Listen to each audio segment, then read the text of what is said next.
कल हम घात के बारे में समझ आए थे।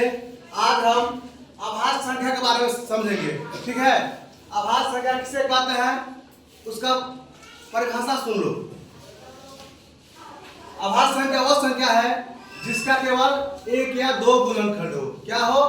एक या दो गुणनखंड, अर्थात जिसका जो एक या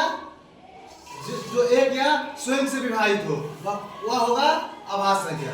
ठीक है, तो परिभाषा हम लिख रहे हैं, ध्यान से देखो। अभाज्य संख्या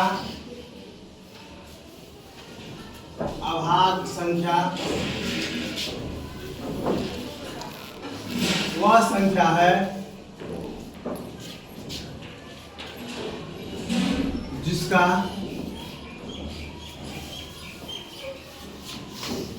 केवल एक या दो गुणनखंड हो।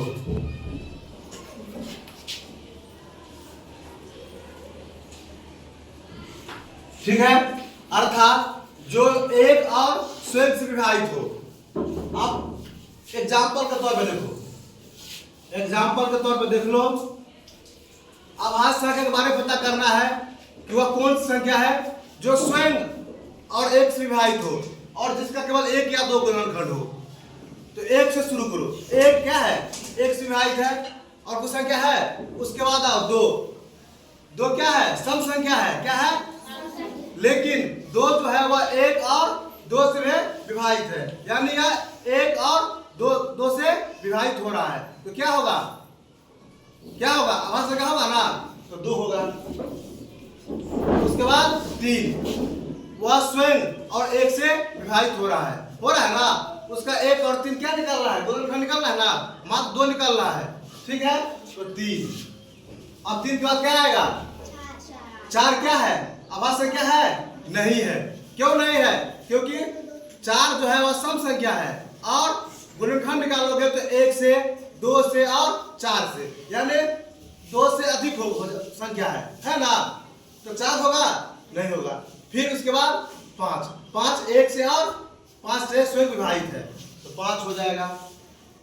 छह नहीं होगा। क्यों? क्योंकि एक से विभाजित है, दो से, तीन से और छह से, नहीं होगा। छह के बाद सात। तो दिमाग लगाओ, तो ऐसी संख्या है जिसका केवल एक या दो गुणनखंड हो और जो एक और स्वयं से विभाजित हो। तो सात के बाद आठ नहीं होगा, नौ भी नहीं होगा, 10 भी नहीं होगा, 11 होगा। ठीक है, 12 भी नहीं होगा, 13 होगा, 14 होगा, 15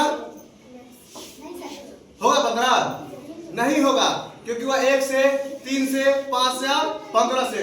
यहाँ केवल दो गुणनखंड हो या स्वयं अपने से और एक से विभाजित हो। तो 15 क्या है? एक से विभाजित है, तीन से है, 15 से और 5 से, है ना।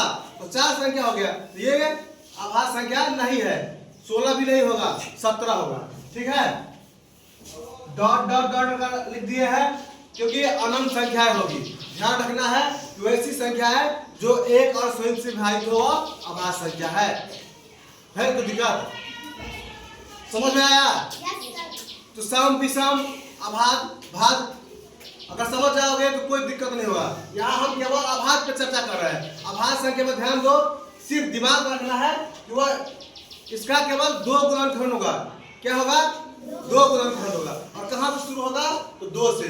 दो सम संख्या है, ध्यान रखना, दो सम संख्या है, लेकिन दो क्या है? आभाज्य संख्या है, क्योंकि वो इसका केवल एक या दो गुणनखंड है या एक से और स्वयं से विभाजित है। ठीक है कोई दिक्कत? ध्यान से देखो, फिर आगे चर्चा करेंगे। ठीक है, ध्यान से देखो।